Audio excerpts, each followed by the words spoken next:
नमस्कार प्रेक्षकांनो, लग्नानंतर होईलच प्रेमच्या आजच्या भागात आपण पाहणार आहोत. नंदिनीचे बाबा घरी आलेले असतात. नंदिनीची गुड न्यूज ऐकल्यामुळे ते खूप खुश असतात. तिचं अभिनंदन करतात आणि तिला विचारतात, जीवा कुठे आहे? दिसत नाहीये. त्याच वेळेला तिथे जीवा येतो आणि धनंजय काकांना नमस्कार करतो.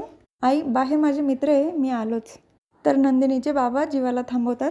जीवा थांब, मला तुझ्याशी बोलायचंय. मी आज खास तुला भेटायला आलोय. जीवा विचारतो, मला? हो. मागच्या वेळेला मी जेव्हा आलो तेव्हा खूप आनंदात होतो काव्याची गुड न्यूज ऐकल्यामुळे, आणि तुझ्याशी मी जास्त काही बोललोच नाही. त्याबद्दल मला खूप वाईट वाटतंय. नंदिनीने मला आठवण करून दिली आणि मला पण माझ्या चुकीची जाणीव झाली. जोडूनच जीवाकडे माफी मागतात. तेव्हा जीवा म्हणतो, बाबा हे काय करताय तुम्ही? मी जीवा देशमुख आहे. माझा मान आहे, स्वाभिमान आहे, पण अहंकार नाही माझ्यामध्ये, आणि मनात ठेवणार तर मी अजिबातच नाही आहे. त्यामुळे तुम्ही अजिबात वाईट वाटून घेऊ नका आणि गिल्टी वाटून घेऊ नका. दोघंही एकमेकाला मिठी मारतात. बरं, मी येतो जाऊन. बाहेर मित्र उभे. जीवा तिथून निघून जातो. तर मानिनी काकू म्हणतात, तुम्ही बसा, मी कॉफी आणते. तेव्हा धनंजय काका सांगतात, तुम्ही बसा, मी वेगळ्या कारणाने इथे आलो आहे. मला बोलायचं आहे तुमच्याशी. विषय जरा सिरियस आहे आणि बायकांशी निगडीत आहे. सगळ्यांनाच टेन्शन येतं की नेमकं यांना काय बोलायचं आहे. दोन्ही मुली प्रेग्नेंट आहे. ती कोणत्याही आईवडिलांसाठी आनंदाचीच गोष्ट आहे. पण कपाट आवरताना शारदाचे जुने रिपोर्ट मिळाले. नंदिनीच्या आधी शारदाचे 3 मिसकॅरेजेस झाली होती. त्यावेळेला आम्ही कोणाला काही बोललो नाही, पण डॉक्टर म्हणाले की हे हेरेडिटरी असू शकतं. ऐकल्यानंतर तर सगळ्यांनाच धक्का बसतो. जे शारदासोबत झालं ते माझ्या मुलींसोबत ते शांत होतात.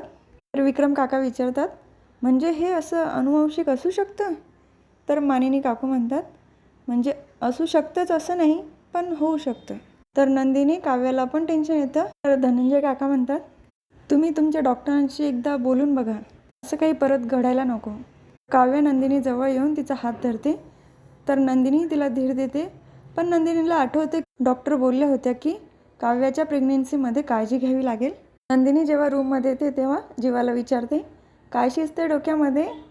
जे चेहऱ्यावरनं लक्षात येतं की नंदिनी येऊ दे, मग तिला दाखवतो. जीवा सांगतो, कसं कळतं का तुला माझ्या मनात काय चाललंय ते? मला सगळं कळतं तुमच्या मनात काय चाललंय, पण हा पाळणा कधी रिटर्न देणार आहे तुम्ही? ते कसं आहे ना, आईंना वाईट वाटायला नको ना. अगं बाई, हो, मी गेलो होतो त्या माणसाकडे. तो बोलला 4 दिवसाने मुलं येतील, मग ते घेऊन जातील. काय म्हणतो, तोपर्यंत हा पाळणा आपण रिकामा नको ठेवायला. तिने विचारते, म्हणजे काय करणार आहात तुम्ही? तर तिथेच एका कपड्याने त्याने बाळ बनवलेलं असतं. तोपर्यंत आपले स्वप्न, आपली इच्छा, आस ठेवू नये या पाळण्यामध्ये. त्याच वेळेला फोनमध्ये एक गाणं प्ले करतो, आई तू बाबा मी, होणार ग कुणीतरी येणार ग.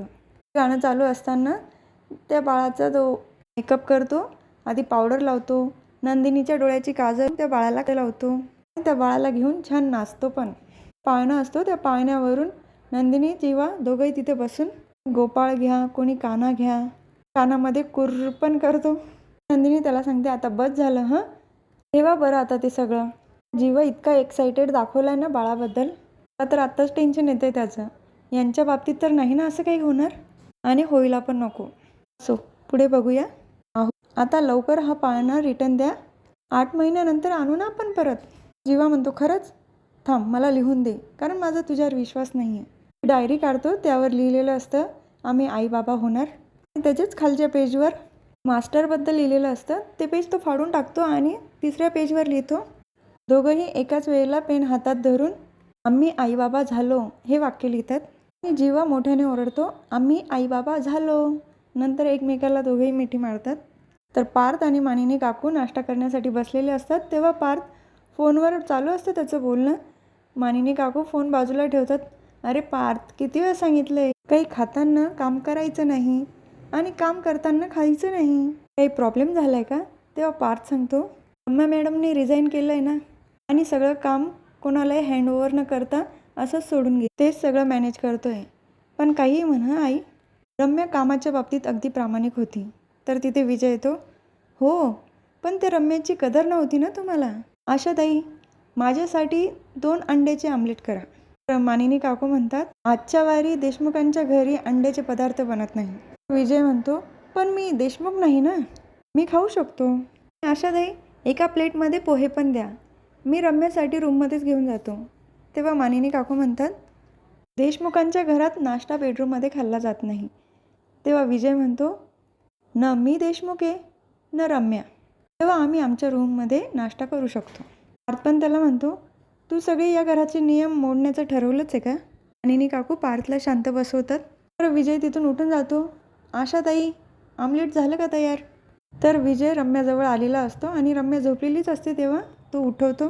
गुड मॉर्निंग रम्या, त्यासाठी सिनेमन कॉफी आणू बनून? तेव्हा रम्या सांगते, मी कॉफी सोडली. तर विजय विचारतो, मग ज्यूस आणू इथे?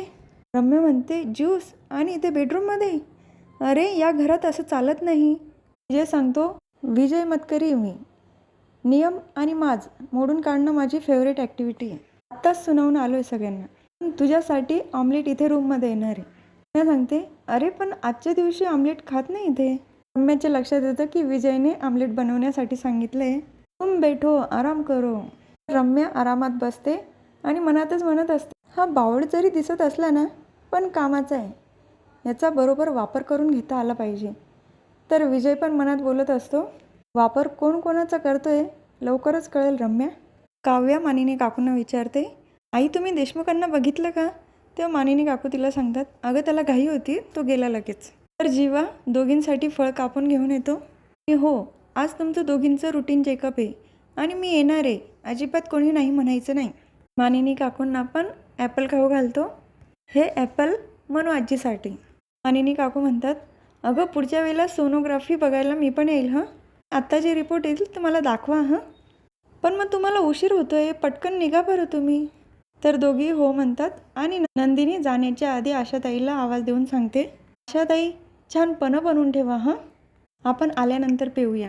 वेळेला सांगत असते आणि हे नंदिनीचं बोलणं विजयने भिंतीआड उभं राहून ऐकलेलं असतं. तर नंदिनी आणि काव्या दोघी हॉस्पिटलमध्ये पोचलेल्या असतात.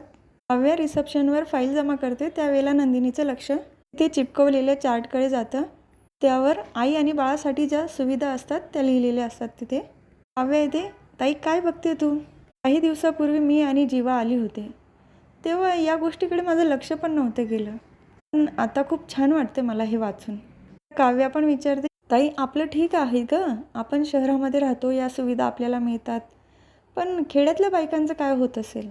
मी आयएस झाल्यानंतर याबद्दल मी नक्की विचार करेल आणि प्रेग्नेंट महिलांसाठी त्यांच्या बाळांसाठी नक्की मदत होईल असं काहीतरी करेल. तर नंदिनी म्हणते, तुझा हा विचार ऐकून मला खूप प्राऊड फील होतं तुझ्यावर काव्या.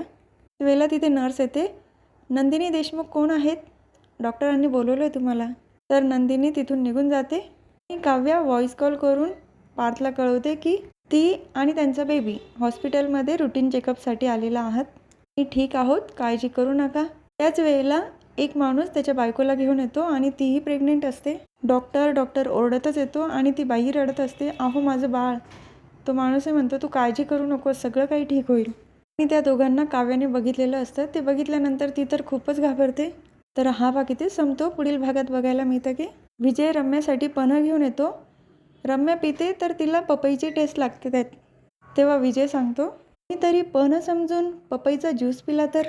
दुसरीकडे नेमकं फ्रीजमधून नंदिनीने पन्हं समजून तो पपईचा ज्यूस काढलेला असतो आणि 2 ग्लास भरून ती काव्यासाठी आणि तिच्यासाठी घेऊन येते. हे सगळं रम्या लपून बघत असते. तर हा भाग इथेच संपतो. उद्याच्या भागात कळेल ते नेमकं पन्हं आहे का पपईचा ज्यूस. उद्या पुन्हा भेटूया. लग्नानंतर होईलच प्रेमच्या पुढच्या व्हिडिओमध्ये. तोपर्यंत माझ्या व्हिडिओला लाईक, शेअर, सबस्क्राईब करा प्रेक्षकांनो प्लीज. आणि बेल आयकॉन दाबायला विसरू नका. Tata, bye bye and take care.